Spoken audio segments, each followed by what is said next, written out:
this is a part 2 to my Hyre car review. So right after I made that video talking about taking risk and, you know, moving in a way that benefits you and taking calculated risk, the renter that rented this car, the Acura RDX that I have, is a 2015 and has over 190 miles on it. 199,609 miles on it. So he rented it for 17 days, if I counted that correctly.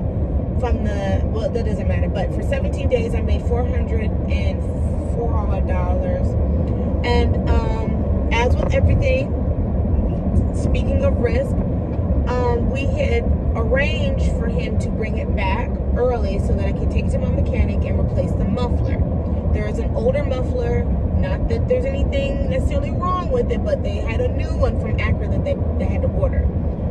But something happened and he couldn't bring the car all the way back, so he parked it somewhere for me to get. So I had to get an Uber, get a Lyft, go and get the car.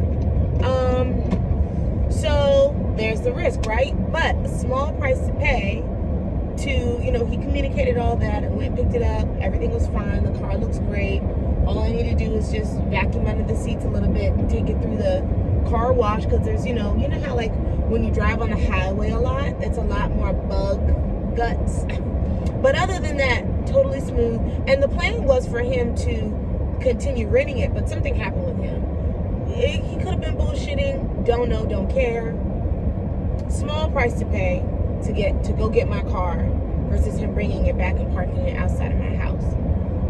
And then no sooner than I closed out that rental, someone else was like, hey, is it available? And I said, well, I'm taking it to my mechanic on Tuesday, and I also want to get a detail for you. Can it be Tuesday evening? She said, yeah, I'm interested in long-term rental.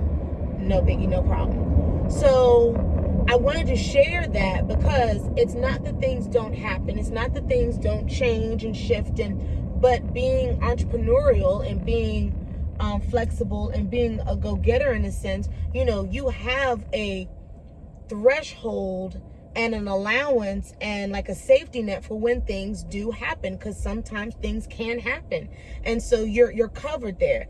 Let's say I didn't have any other means of income, so I didn't have $60 to go Uber to even get the car, and it really set me back because I didn't have $60 to spare. $60 plus putting some gas in this, because he left some gas in it, is a small price to pay to earn $400 plus, right? So that's what I'm talking about. But you've got to weigh your pros and cons and assess your risk. What's the word? Your risk tolerance. There you go. There you go. Great Lyft experience. I don't usually have issues with Lyft. I ate. I did some work in my journal, you know, jotted some things down. It was like almost an hour drive. Again, it flew by. He was like, you want to stop and get a soda or drink anything? I said, no, I got everything I need. I'm just going to eat. Do you mind if I eat? He said, no, eat, drink, do whatever. Eat, smoke, do whatever you want to do. I said, well, I don't smoke. But if you need to smoke, go ahead and smoke.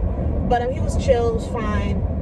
Small thing. So this is what I'm talking about. I just wanted to share that